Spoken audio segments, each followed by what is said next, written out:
I'm Sarah Borkson-Keto, and in conjunction with NAREIT's REIT Week 2020 Virtual Investor Conference, I'm joined today by video link with Ted Klinck, President and CEO of Highwoods Properties. Ted, thank you so much for joining me today. Thank you, Sarah. What are some of Highwoods' near-term priorities as you assess and strategize for the changing business landscape? First and foremost, our top priority is our safety of our employees and our customers. After that, we're very focused today on maintaining our liquidity and our fortress balance sheet, just given the economic uncertainty. We're also focused on really keeping our buildings open, fully operational, and safe as both Highwoods and our customers start bringing coworkers back to the office in the coming weeks and coming months.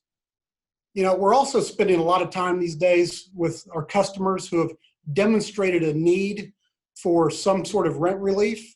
So we're working with them to come up with solutions that can help keep them in our buildings while minimizing the financial impact to Highwoods.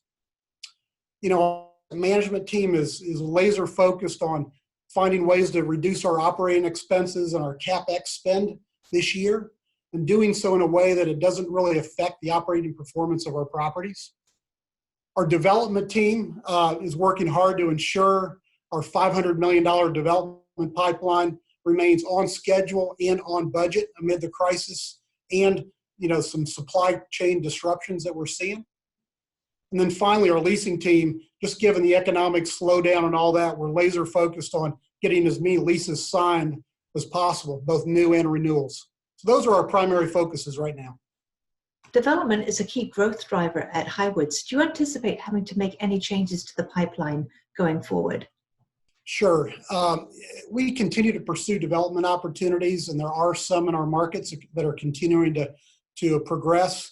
But we really don't plan on starting any spec developments until we get a better sense of the overall economic situation, and specifically where rental rates are, where demand is, and so forth.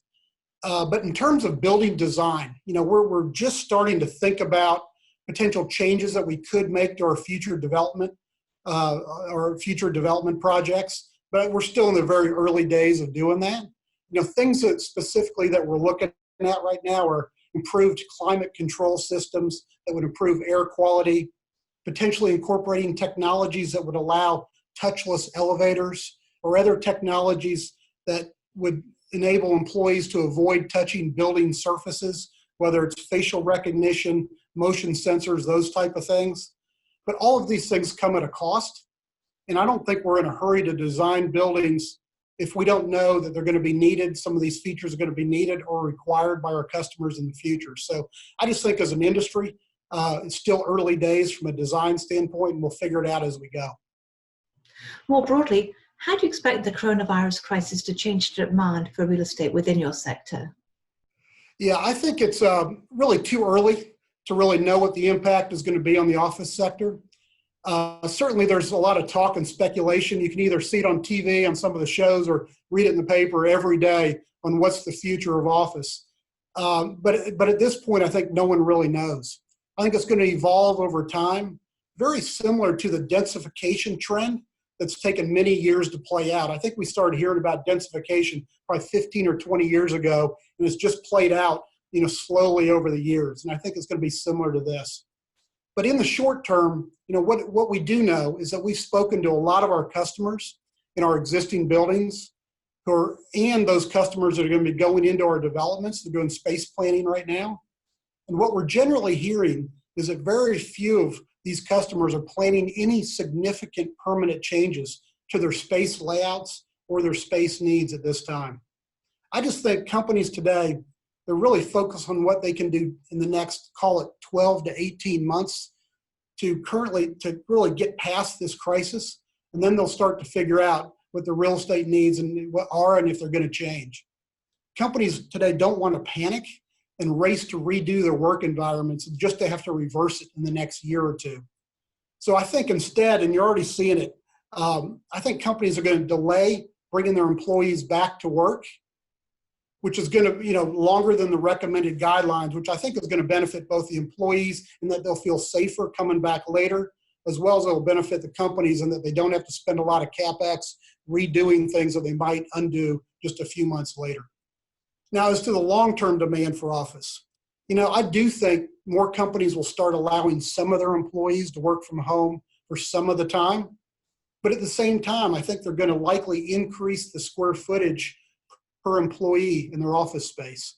So I think the densification trend, I think it's over, and I think it's likely going to reverse over time. And as a result, the de-densification of office could easily offset the increased work from home trend that we may see. And in terms of just remote working in general, I just don't see how working from home for an entire company 100% of the time is going to be successful over the long term. I think it's very difficult to build a strong, great company culture, when everyone's working remotely. I just think employees and coworkers, they want the daily interactions and the collaboration and just the exchange of ideas on a daily basis. And I think younger employees, they want to feel like they belong to a company. They also want a place they can go to where they can start to build their internal networks and their relationships as they navigate how to advance their own careers. And I just don't think you can get that with Zoom or Teams interacting on a daily basis. And then another trend that's really been accelerating the last few years has been the whole workplace has really become a big retention and recruiting tool for companies. And I don't see that trend ending. I think they want places where they can recruit and retain employees and have that great experience, work experience. And then finally, one other trend I do think is the Sunbelt markets are going to see an increased demand from companies relocating from the Northeast and the dense Northeast markets and the dense West Coast markets. I think the Sunbelt markets, they're less dense. We have less mass transportation issues that are out there, in addition to just being a much lower cost place of doing business and a lower cost of living for coworkers and employees, as well as other advantages. I think the migration to the Sunbelt, it's been a trend for many years, but I think it has an opportunity to potentially accelerate going forward. Ted, thank you so much again. Well, thank you. I appreciate it. And let me know if there's anything else I can do to help. And for more news and analysis on REITs and listed real estate, be sure to visit NAREIT's website, REIT.com.